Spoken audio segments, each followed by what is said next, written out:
Kementerian Perdagangan, Kemendak, mencatat produk ekspor Indonesia masih menghadapi berbagai hambatan dagang di pasar internasional. Hingga Januari 2026, terdapat 33 kasus hambatan perdagangan yang menimpa produk unggulan tanah air di sejumlah negara mitra dagang. Menteri Perdagangan Budi Santoso mengatakan, puluhan hambatan tersebut berasal dari 13 negara dan mencakup berbagai instrumen perlindungan perdagangan seperti tuduhan dumping, kebijakan pengamanan, safeguard, hingga isu subsidi. Sampai Januari 2026, ada 33 kasus hambatan perdagangan yang dihadapi produk Indonesia. Ini terdiri dari tuduhan dumping, subsidi, safeguard, dan hambatan perdagangan lainnya, ujar Budi dalam konferensi pers di kantor Kementerian Perdagangan, Jakarta Pusat, Jumat, 6 Februari 2026. Berdasarkan data Kemendak, dari total 33 kasus tersebut, 16 kasus berupa tuduhan dumping, 9 kebijakan safeguard, 5 kasus subsidi, serta 3 hambatan perdagangan lainnya. Komoditas yang terdampak berasal dari berbagai sektor strategis, mulai dari baja, kertas, produk kimia, biodiesel, hingga turunan kelapa sawit. Meski jumlahnya cukup besar, Budi menegaskan bahwa kondisi tersebut merupakan hal yang lazim dalam dinamika perdagangan internasional. Menurutnya, hampir seluruh negara, termasuk Indonesia, memiliki mekanisme perlindungan perdagangan untuk menjaga industri domestik. Ini sebenarnya hal yang wajar dalam perdagangan global. Kita juga menerapkan kebijakan trade remedies terhadap produk impor yang masuk ke Indonesia, kata Budi. Amerika Serikat hingga Brasil jadi sorotan. Kemendak mencatat, sejumlah hambatan dagang terhadap produk Indonesia terjadi di negara-negara besar seperti Amerika Serikat, Afrika Selatan, dan Brasil.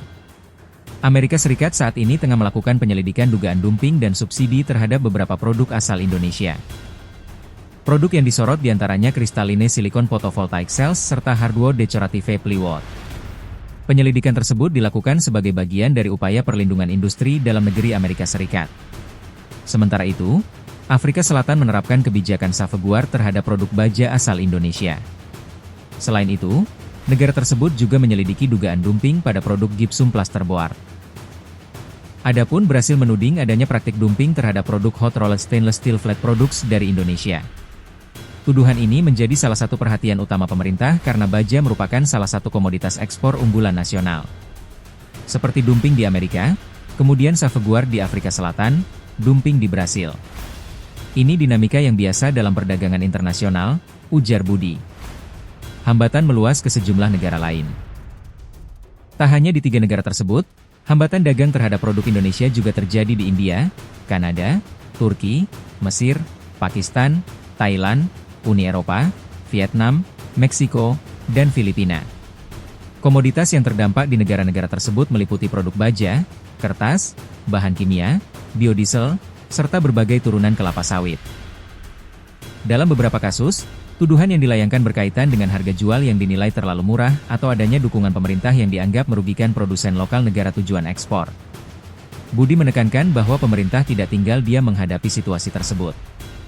Seluruh kasus yang berjalan saat ini terus dipantau dan ditangani melalui berbagai mekanisme penyelesaian sengketa yang tersedia. Terkait penyelidikan dumping, subsidi, safeguard, dan hambatan perdagangan lainnya, semuanya sedang kita tangani dan dampingi, kata dia. Indonesia dorong penyelesaian sengketa. Kemendak memastikan bahwa pemerintah secara aktif melakukan konsultasi bilateral, pembelaan teknis, hingga penyelesaian sengketa formal melalui forum internasional seperti Organisasi Perdagangan Dunia, WTO.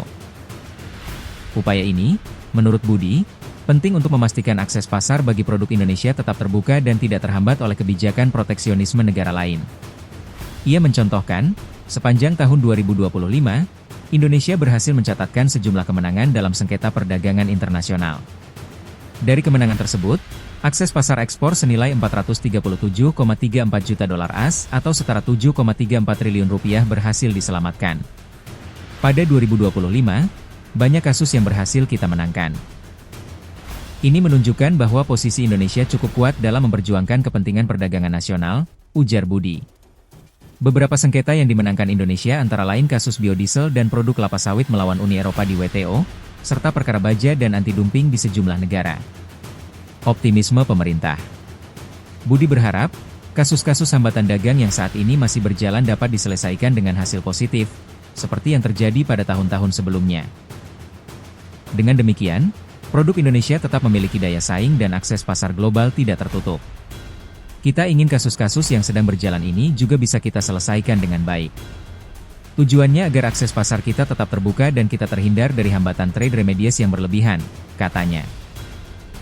Pemerintah, lanjut Budi, akan terus memperkuat koordinasi dengan pelaku usaha dan asosiasi industri agar pembelaan terhadap produk Indonesia dapat dilakukan secara komprehensif, baik dari sisi data, teknis, maupun kebijakan. Dengan langkah tersebut, Kemendak optimistis ekspor Indonesia tetap mampu bertahan dan tumbuh di tengah meningkatnya proteksionisme dan persaingan perdagangan global.